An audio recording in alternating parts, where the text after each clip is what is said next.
네, 오늘 하나님의 말씀은 베드로전서 2장 1절에서 5절 말씀입니다. 베드로전서 2장 1절에서 5절 말씀. 네, 우리 한 목소리로 합독하겠습니다.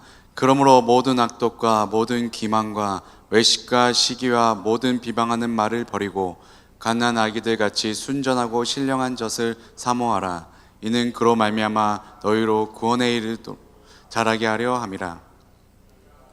너희가 주의 인자하심을 맛보았으면 그리하라. 사람에게는 버림바 되었으나 하나님께는 택하심을 입은 보배로운 산돌이신 예수께 나아가 너희도 산돌같이 신령한 집으로 세워지고 예수 그리스도로 말미암아 하나님이 기쁘게 받으실 신령한 제사를 드릴 거룩한 제사장이 될지니라. 아멘.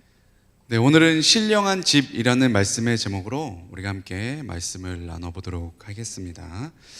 2019년 우리 청년대학과 3040 작년부 표현은 주보에 우리가 제 앞페이지에 써 있죠.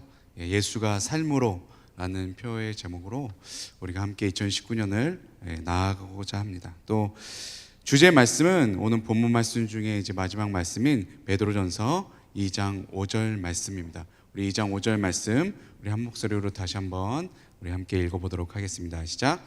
너희도 산돌같이 신령한 집으로 세워지고 예수 그리스도로 말미암아 하나님이 기쁘게 받으실 신령한 제사를 드릴 거룩한 제사장이 될지니라. 아멘. 2019년 한 해는 저와 여러분들이 모두 거룩한 제사장으로서 신령한 예배를 하나님 앞에 올려드리는 여러분들이 되시길 바랍니다. 또 우리 본문 말씀처럼 우리가 신령한 예배를 올려드리는 거룩한 제사장으로 하나님께 기쁨을 올려드려야 되는데, 그렇게 예배를 우리가 올려드릴 수 있는 그 이유는 원래 우리는 자격이 없지만 그 자격을 주신 분이 바로 예수 그리스도이신 것입니다. 예수 그리스도의 그 십자가로 말미암아 우리가 거룩한 제사장이 되어서 우리가 직접 하나님 앞에 예배를 올려드릴 수 있는 그 영광을 우리에게 허락하셨다는 것입니다. 그래서 그 주님께서 십자가로 사신 이 주님의 몸된 교회에서 우리가 하나님 앞에 예배를 올려드릴 수 있게 된 것입니다. 더 나아가서 주님께서 우리에게 허락하신 더 큰 은혜는 우리 자신이 하나님의 성전이 신령한 집이 될 수 있게 하셨다는 것입니다. 이것은 무엇을 뜻할까요? 이것은 무엇을 뜻할까요? 하나님의 성전, 하나님의 집, 교회는 가장 중요한 것이 무엇이냐면 하나님의 임재가 임하는 곳이라는 것입니다. 하나님이 머무시는 곳, 그것이 무엇이라고요? 교회라는 것입니다. 그것이 무엇이라고? 하나님의 성전이라는 것입니다. 그럼 우리가 하나님의 성전이라는 건 무엇을 뜻할까요? 우리가 신령한 집이 되었다는 것은 무엇을 뜻할까? 하나님께서 우리 가운데 성령으로 말미암아 거하실 수 있게 됐다는 것입니다. 그것이 우리에게 가장 큰 은혜임을 믿으시길 예수님의 이름으로 축원드립니다. 아멘. 우리 고린도전서 3장 16절에서 17절 말씀 우리 함께 읽겠습니다. 시작. 너희는 너희가 하나님의 성전인 것과 하나님의 성령이 너희 안에 계시는 것을 알지 못하느냐? 누구든지 하나님의 성전을 더럽히면 하나님이 그 사람을 멸하시리라. 하나님의 성전은 거룩하니 너희도 그러하니라. 우리는 하나님의 성전입니다. 우리 하나님의 성전이 될 수 있었던 것은 예수 그리스도의 보혈로 말미암아 우리가 거룩하게 되어져서 신령한 집, 하나님의 성전이 될 수 있게 됐다는 것입니다. 그렇기 때문에 거룩한 하나님이 머무시는 우리의 성전된 우리의 몸을 어떻게 하라고 말씀하고 계십니까? 거룩하게 하라라고 지금 말씀하고 있는 것입니다. 그렇기 때문에 우리 2019년 한 해 동안에는 여러분들께서 하나님의 성전된 나의 육신, 내 몸, 내 영혼을 거룩하게 유지하고 나아가시는 여러분들이 되었으면 좋겠습니다. 그것이 바로 예수가 삶으로 나타나는 삶을 사는 것을 말하는 것입니다. 그것이 바로 우리 안에 거룩함이 늘 유지가 된다는 것입니다. 예수가 내 안에 있어야 우리가 늘 거룩함을 유지하며 나갈 수 있게 된다는 것입니다. 무엇보다도 우리가 하나님의 성전으로서 하나님의 성령이 늘 우리 안에 계시고 또 성령의 충만함을 계속 유지하기 위해서는 우리가 성전의 변천사를 우리가 살펴보면 우리가 어떻게 해야지만 하나님의 성전으로서 온전하게 살아갈 수 있는지를 우리가 살펴볼 수 있게 되고 깨달을 수가 있게 됩니다. 우리가 첫 번째로 우리가 하나님의 성전으로서 해야 될 것은 성막, 속죄의 장소라고 할 수 있는데, 하나님의 성전으로서 늘 회개함으로 거룩성을 유지해야 된다는 것입니다. 출애굽 한 후에 시내산에서 하나님께서 모세를 부르셨잖아요. 부르셔서 하신 일이 무엇이었죠? 하나님의 말씀, 하나님의 율례와 규례와 법도를 가르치시고 또 십계명을 허락하시고, 그 다음에 하신 일이 뭐죠? 하나님의 임시 거처인 성막을 짓는 법을 알려주셨잖아요. 성막을 왜 짓게 하셨죠? 하나님께 제사를 올려드리게 하기 위해서. 그래서 지성소에서 하나님이 임재하셨잖아요. 지성소에서 하나님이 임재하셨습니다. 하나님께 예배 올려드리기 위해서. 근데 그 예배가 어떤 예배였죠? 그 제사가 어떤 제사였습니까? 죄를 사하는 제사였다는 것입니다. 우리가 거룩한 하나님을 예배하기 위해선, 거룩한 하나님을 만나기 위해선 제일 첫 번째로 해야 될 것이 무엇입니까? 거룩함이 있어야 된다는 거예요. 우리가 거룩하지 못하면 그 자리에서 죽게 되어졌습니다. 그래서 대제사장도 하나님을 뵐 때는 자신의 죄를 정결하게 하고 지성소에 들어가야만 했습니다. 그러지 않으면 그 자리에서 죽게 되어졌어요. 우리가 하나님의 성전에서 가장 첫 번째로 해야 될 것은 늘 회개함으로 거룩성을 유지해 나가야 된다는 것입니다. 구약시대에는 죄를 질 때마다 뭐 했어요? 어떻게 제사를 올려요? 계속 짐승의 피를 흘려야만 했어요. 계속 짐승을 죽여서 계속 죄를 대신 대속하게 했습니다. 그리고 1년에 한 번 대속죄일날 온 회중과 또 대제사장 자신의 죄를 회개하러 짐승의 피를 가지고 지성소에 들어갔습니다. 들어가서 속죄소, 그러니까 법궤가 있고 두 천사가 그 법궤를 쳐다보고 있잖아요. 그 쳐다보는 거기 딱 여기 이 부분, 여기를 속죄소라고 불렀습니다. 또 다른 말로는 시은자. 거기에 짐승의 피를 뿌리고 모든 죄를 사함을 받았습니다. 그렇게 죄 속함을 받았다는 것입니다. 그러면 지금은 어떻죠? 지금은 우리가 우리의 큰 대제사장으로 오신 예수 그리스도로 말미암아, 그 예수의 보혈로 말미암아 우리가 대속함을 받았다는 것입니다. 그 예수님께서 그 대속함 단 한 번, 단번에 들으신 그 십자가에서 흘리신 그 십자가의 보혈의 능력으로 말미암아 우리가 정결하게 되어지게 되었다는 것입니다. 그렇기 때문에 우리가 대사장을 통하지 않고서라도 우리 스스로가 예수 그리스도의 보혈에 의지해서 제사함을 우리가 받을 수 있게 됐다는 것입니다. 그게 우리가 하는 회개라는 것입니다. 히브리서 9장 11절에서 12절 말씀은 이렇게 기록되어져 있습니다. 그리스도께서는 장래 좋은 일의 대제사장으로서 오사 손으로 짓지 아니한 것 곧 이 창조에 속하지 아니한 더 크고 온전한 장막으로 말미암아 염소와 송아지의 피로 하지 아니하고 오직 자기의 피로 영원한 속죄를 이루사 단번에 성소에 들어가셨느니라. 아멘. 단번에 그 길을 여셨다는 것입니다. 하나님과 단절된 우리의 사이를 단번에 예수 십자가의 보혈로 성소로 들어가셔서 우리에게 하나님과 우리를 연결시켜 주셨다는 것입니다. 그래서 우리가 이제는 예수 보혈의 의지함으로 말미암아 그 은혜의 보좌로 들어갈 담력을 얻게 되었다라고 말씀하고 있습니다. 히브리서 4장 13절은 이렇게 말씀합니다. 그러므로 우리는 긍휼하심을 받고 때를 따라 돕는 은혜를 얻기 위하여 은혜의 보좌 앞에 담대히 나아갈 것이니라. 아멘. 이렇게 우리는 하나님 앞에 담대히 나아갈 수 있게 됐다는 것입니다. 하나님이 계신 저 천국으로 담대하게 예수 그리스도의 보혈에 의지하며 나갈 수 있게 됐다는 것입니다. 우리가 하나님의 성전으로서 가장 첫 번째 해야 될 것이 바로 거룩성을 유지한다는 것입니다. 예수 그리스도의 보혈에 의지함으로 거룩성을 유지함으로 저 은혜의 보좌로 담대하게 나갈 수 있게 됐다는 것입니다. 두 번째로 우리가 하나님의 성전으로서 해야 될 것이 무엇이냐면 야훼 하나님의 이름이 머무시는 곳이 돼야 된다는 것입니다. 성막 시대를 지나고 나서 이제 솔로몬 성전 시대가 오게 됩니다. 솔로몬 성전은 어떻게 지어졌죠? 처음에 누가 소원을 했죠? 이 성전을 짓기 위해서 솔로몬의 아버지인 다윗을 통해서 이 성전이 처음에 계획되어졌습니다. 다윗이 주변 모든 민족을 다, 온 이스라엘 다 통일한 후에 가장 첫 번째로 한 일이 뭘까요? 가장 첫 번째로 한 일이 뭐였죠? 잃어버렸던 하나님의 법궤를 다윗성으로 자신의 집으로 가져오는 것이었습니다.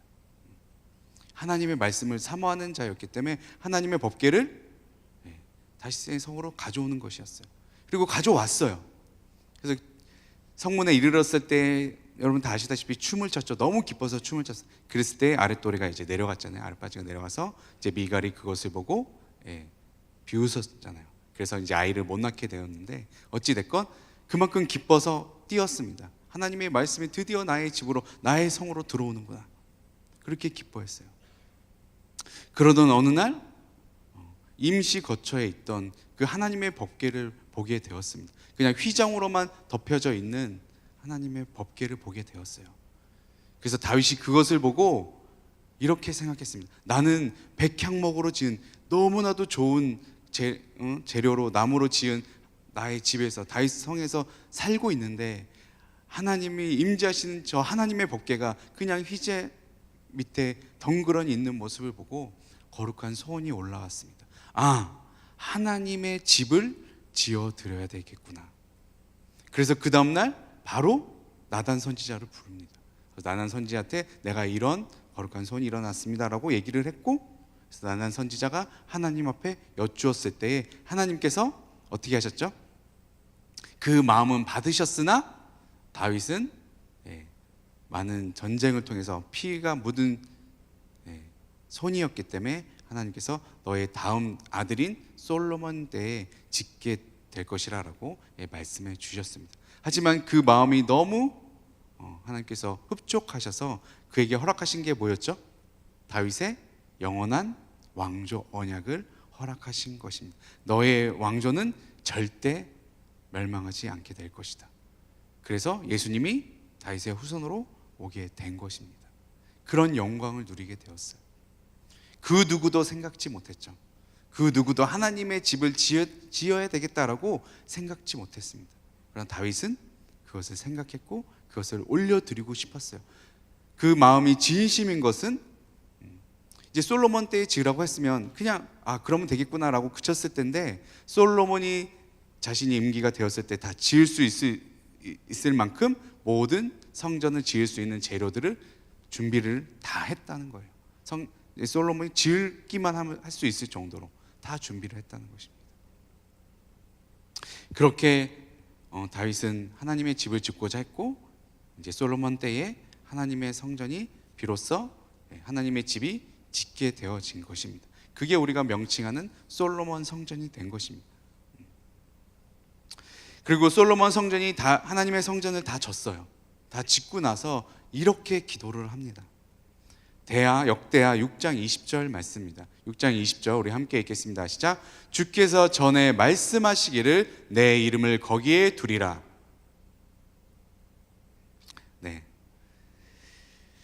제가 계속 읽을게요.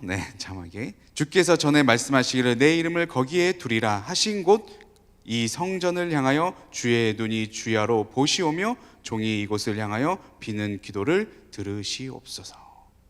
이렇게 기도를 했다는 것입니다. 하나님께서 직접 솔로몬을 향해서 나의 이름이 하나님의 나의 집인 성전에 머물게 될 것이다 라고 말씀하셨다는 것입니다. 지금 여러분들이 하나님의 성전이다라고 지금 말씀하고 있습니다. 여러분들의 마음 가운데에 하나님의 이름이 새겨져 있습니까? 하나님의 이름이 머물고 있는 나의 심령이 되고 있는지를 우리가 한번 되돌려 봐야 될 것 같습니다. 다시 한번 되새겨 봐야 될 것 같습니다. 정말 하나님의 이름이 나의 심령 가운데 머물러 있는 것인가? 이 야훼 하나님의 이름의 뜻이 뭐죠? 야훼란 뜻이 무엇입니까? 야훼. 모세가 이제 바로에게 가야 되는데 하나님을 어떻게 전해야 될지 모르겠는 거예요. 하나님께서 직접 나는 스스로 있는 자니라. 나는 스스로 있는 자니라 라고 말씀을 하셨습니다. 그래서 이 야훼라고 불렀는데 이것을 너무 거룩한 이름이었기 때문에 이스라엘 백성들은 그 이름을 함부로 부르지 못해서 아도나이라고 불렀던 것입니다. 아도나이의 뜻은 나의 주, 나의 하나님이라는 뜻입니다. 나의 주님, 나의 주님, 나의 주님, 나의 주, 이런 뜻이 있는 것입니다. 스스로 있으신 나의 주 되신 그 전능하신 하나님, 그 이름이 내 심령 가운데 있냐는 것입니다. 정말 그 하나님을 내가 믿고 있느냐는 거예요. 내가 세상을 살아가면서 정말 스스로 있으시고 스스로 역사하시고 전능하신 나의 주 하나님이 내 안에 있냐는 것입니다. 그 하나님을 내가 믿고 이 세상을 살아가고 있냐는 것입니다. 여러분들의 심령 가운데에 나의 주 하나님, 스스로 있으신 그 하나님을 믿으시는 여러분들이 되시길 예수님의 이름으로 축원드립니다. 아멘. 세 번째는 우리가 하나님의 성전으로서 말씀으로 세워져 가야 된다는 것입니다. 이제 솔로몬 성전 시대가 계속 가다가 솔로몬의 죄로 말미암아 어떻게 되죠? 이스라엘이 반으로 나뉘어지게 됩니다. 북이스라엘과 남유다로.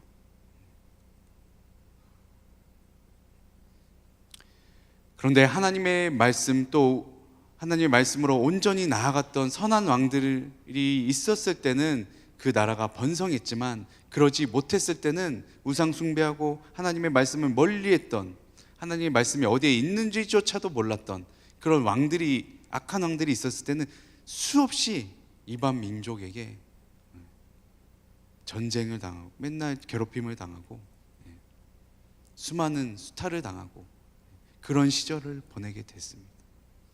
근데 그럼에도 불구하고 이스라엘 백성은 깨닫지 못했고 왕들은 깨닫지 못해서 하나님께서 어떻게 하시죠? 이스라엘을 멸망시키십니다. 멸망시키세요. 멸망시키신 후에 이제 바벨론으로, 이제 포로로 잡혀가게 됩니다.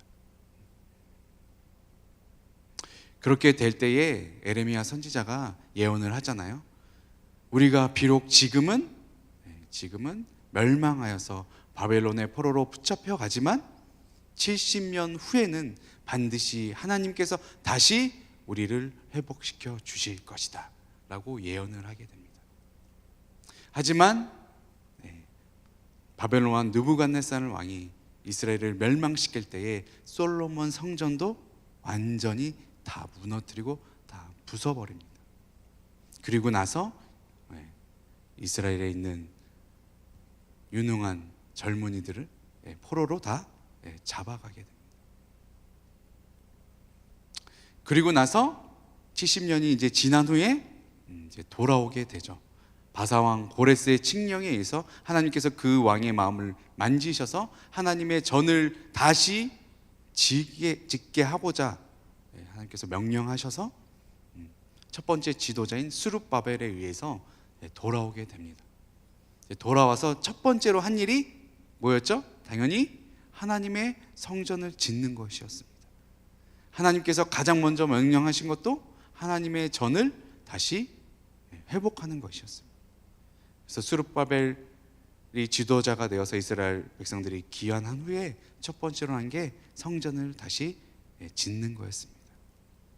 근데 다 지은 다음에 젊은 사람들과 늙은 사람들의 반응이 정반대였어요. 젊은 사람들은 이제 우리가 우리의 땅으로 돌아왔구나, 다시 예루살렘으로 돌아왔구나, 그리고 하나님의 성전이 다시 지어졌구나 하고 기뻐했어요. 그런데 나이가 든 사람들은 슬피 울었습니다. 왜 그랬을까요? 이 사람들은 솔로몬 성전을 본 사람들이었어요. 근데 수룹바벨 성전을 보니까 너무 초라했던 거예요. 그래서 슬피 울었다라고 기록되어져 있습니다. 하지만 느헤미야 선지자가 울지 말라고 얘기를 합니다. 주님의 전이 다시 회복되었고 주님의 성일이 다시 회복되었으니 이제 우리 하나님 앞에 기쁨을 올려드리자. 그래서 다시 하나님 앞에 온전한 제사를 올려드리게 되었다는 것입니다. 그렇게 수룹바벨 성전이 지어진 후에 이제 2차 기한, 3차 기한을 2차 지도자가 여러분들이 유명한 느헤미야 선지자고 3차 귀환할 때 지도자가 에스라 선지자입니다. 그래서 느헤미야 선지자가 와서 첫 번째로 한 일이 하나님의 성전에 무너졌던 성벽들 있잖아요. 그 성벽을 재건을 하고, 에스라 선지자는 하나님의 말씀을 다시 회복시켰습니다. 학사 겸 제사장이었다라고 기록되어져 있습니다. 그래서 에스라가 하나님의 말씀을 이스라엘 백성들 앞에서 낭독을 하게 됩니다. 그 내용이 느헤미야 8장 8절에서 10절에 기록되어져 있습니다. 우리 한번 읽어볼까요? 시작. 하나님의 율법책을 낭독하고 그 뜻을 해석하여 백성이 그 낭독하는 것을 다 깨닫게 하니 백성이 율법의 말씀을 듣고 다 우는지라. 총독 느헤미야와 제사장 겸 학사 에스라와 백성을 가르치는 레위 사람들이 모든 백성에게 이르기를 오늘은 너희 하나님 야훼의 성일이니 슬퍼하지 말며 울지 말라 하고, 느헤미야가 또 그들에게 이르기를 너희는 가서 살찐 것을 먹고 단 것을 마시되 준비하지 못한 자에게 나누어 주라. 이날은 주의 성일이니 근심하지 말라. 야훼로 인하여 기뻐하는 것이 너희의 힘이니라. 네, 아멘. 하나님의 말씀을 회복했다는 것입니다. 이렇게 하나님의 말씀이 회복되어졌을 때 어떤 일이 일어났죠? 하나님 앞에 우리가 기쁨을 올려드릴 수 있게 됐다는 것입니다. 그것이 곧 우리의 힘이 됐다는 것입니다. 여러분들은 이제 영적 체크리스트 하고 있나요? 하고 있어요. 네. 매일 3장씩 읽어야 되잖아요. 그 말씀으로 인해서 기쁨이 넘칩니까? 그 기쁨이, 그 말씀이 나의 삶 가운데 힘이 되어져 가고 있습니까? 꼭 그렇게 되어지는 여러분들이 되었으면 좋겠습니다. 하나님의 말씀으로 말미암아 나의 삶이 기뻐지고 나의 삶에 힘이 넘치는 여러분들이 되었으면 좋겠습니다. 그 약속의 축복의 말씀들이 여러분들의 귀한 삶 가운데 늘 경험되어지는 여러분들이 되었으면 좋겠습니다. 그렇게 2019년이 되기를 예수님의 이름으로 축원드립니다. 아멘. 마지막으로 우리가 하나님의 성전으로서 해야 될 것은 우리가 기도하는 집이 되어야 된다는 것입니다. 이제 수룹바벨 성전 시대가 계속 이어지다가 이제 400년의 침묵 시대가 이제 성경에서 기록되지 않은 400년의 시대가 이제 지나가잖아요. 그렇게 지나가다가 이제 성전도 조금씩 축소되고 조금씩 이제 하나님의 율법도 조금씩 잊혀져 가고 그런 시대가 이제 오게 됩니다. 말라기의 끝에 보면, 말라기 마지막 장에 보면 이런 말씀이 있습니다. 엘리야 선지자 엘리야가 올 것이다. 선지자 엘리야가 올 것이다. 주의 길을 예비하는 자가 오게 될 것이다. 주님께서 오셔서 하나님께서 자녀들을 돌보게 하실 것이고 또 자녀들은 하나님을 바라보게 하실 것이다. 그 관계를 회복시켜 주실 사람이 오게 될 것이다. 그 메시아가 오게 될 것이다라고 예언을 하게 됩니다. 그래서 예수 그리스도께서 오게 되신 것입니다. 이제 그 사이에 이제 침묵 시대라고 얘기를 하는데, 물론 하나님께서도 그 시대는 일하시고 역사하셨지만 성경에 기록된 그 시대에 이제 시대가 스룹바벨 성전 시대가 이제 쭉 지나가게 됩니다.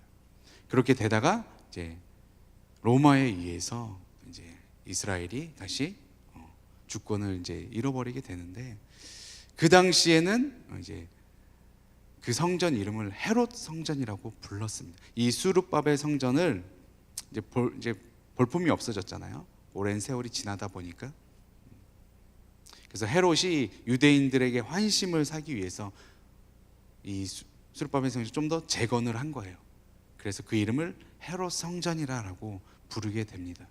벌써 취지부터 별로 좋지가 않잖아요. 하나님께 예배를 올려드리기 위해서 재건한 것이 아니라 유대인들에게 환심 사기 위해서, 유대인들의 지도자들에게 환심 사기 위해서, 자신의 편으로 만들기 위해서 재건을 한 거예요. 그럼 그 기능을 제대로 할 수 있었을까요? 당연히 그 기능을 제대로 하지 못했어요. 그래서 예수님께서 헤롯 성전에 들어가셨을 때 어떻게 하셨죠? 너무 대노하셨죠? 대노하셨어요. 왜 대노하셨죠? 성전 안에서 뭐 하고 있었어요? 장사를 하고 있었어요. 무슨 장사를 하고 있었죠?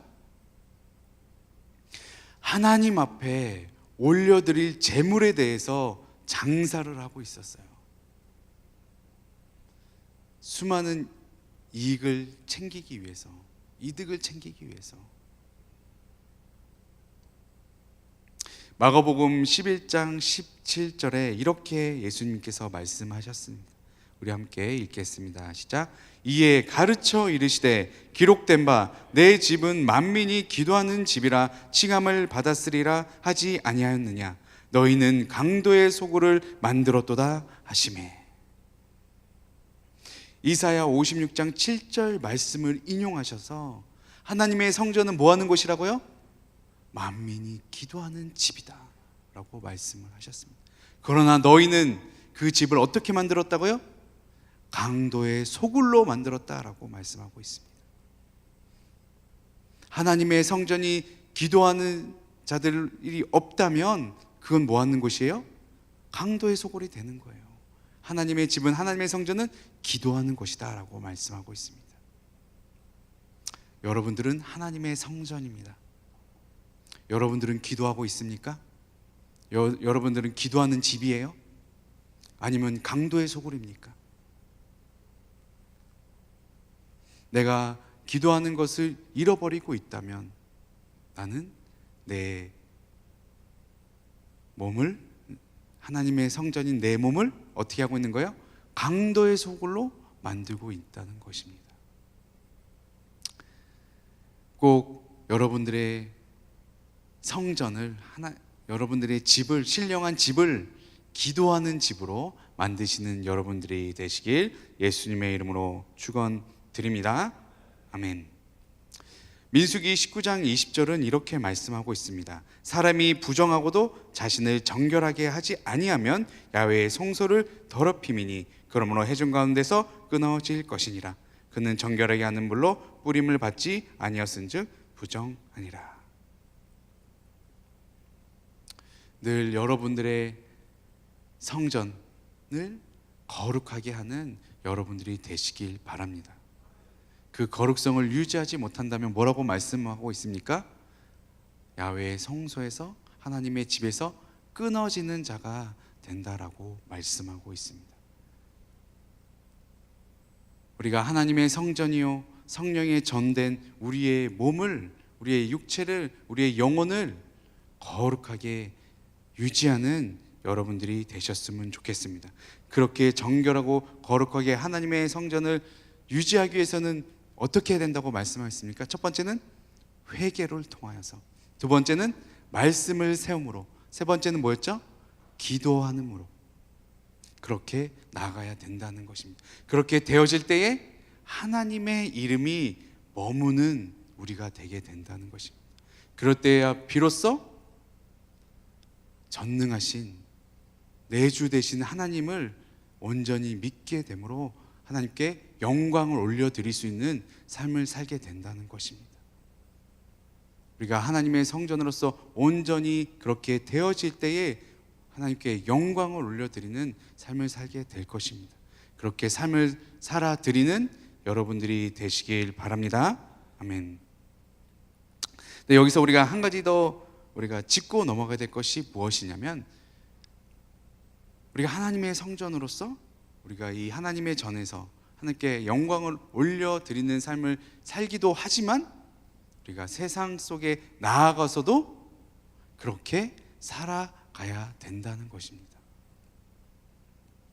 우리가 우리의 그 성전된 우리 거룩성을 유지하기 위해서 세상과 멀어지거나 세상을 도피하거나 세상을 부정하는 그렇게 살아가는 것이 아니라 세상 가운데 나아가서도 그 영향력을 끼치는 자들이 되어야 된다는 것입니다. 예레미야 29장 4절에서 7절은 이렇게 말씀하고 있습니다. 만군의 야훼 이스라엘 하나님께서 예루살렘에서 바벨론으로 잡혀가게 한 모든 포로에게 이와 같이 말씀하시느니라. 이제 다 포로로 잡혀가요. 이제 거룩한 성전인 하나님의 전, 그 예루살렘에서 이제 떠나게 됩니다. 그 떠나는 자들에게 하나님께서 말씀하시는 거예요. 하나님의 성전을 떠나는 자들에게 하시는 말씀입니다. 교회를 떠나는 자들, 교회 밖으로 나가는 자들에게 하시는 말씀이에요. 너희는 집을 짓고 거기에 살며 텃밭을 만들고 그 열매를 먹으라. 아내를 맞이하여 자녀를 낳으며 너희 아들이 아내를 맞이하며 너희 딸이 남편을 맞아 그들로 자녀를 낳게 하여 너희가 거기에서 번성하고 줄어들지 아니하게 하라. 세상 가운데 나가서, 교회 밖으로 나가서 뭐라고 말씀하세요? 번성하라라고 말씀을 하고 있습니다.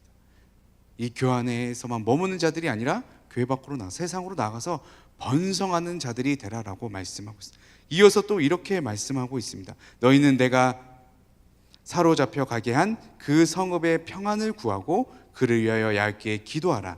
이는 그 성읍이 평안함으로 너희도 평안할 것임이니라. 아멘. 너희가 세상 밖으로 나가서 번성하고, 두 번째 뭐하라고 말씀하고 있습니까? 세상을 향하여서 평안을 구하라라고 말씀을 하고 있습니다. 그 세상이 평안해지면 우리도 평안해지기 때문에 세상을 위해서 평안을 구하라라고 말씀하고 있습니다. 그리고 세 번째로 해야 될 것은 그들을 위하여, 세상 사람들을 위해서 뭐하라고 말씀하고 있습니까? 기도하라라고 말씀하고 있는 것입니다. 우리가 하나님의 성전으로서 세상 밖으로 나아가서 번성함을 누려야 합니다. 그리고 이 세상을 향해서 평안을 끼치는 자들이 되었으면 좋겠습니다. 거룩한 성령이 늘 여러분들의 심령 가운데 머무셔서, 그 하나님의 거룩한 이름이 늘 여러분들의 심령 가운데 머무셔서 그 평안함을 끼치는 여러분들이 되었으면 좋겠습니다. 그 만군의 여호와의 이름을 마음껏 전하는 여러분들이 되었으면 좋겠습니다. 또한 세상을 여러분들의 심령 가운데 품고 기도하는 여러분들이 되었으면 좋겠습니다. 그렇게 영향력을, 선한 영향력을 끼쳐가는 우리 귀한 청년이요, 또 우리 귀한 장년이요, 우리 귀한 성도님들이 되시길 예수님의 이름으로 축원드립니다. 아멘.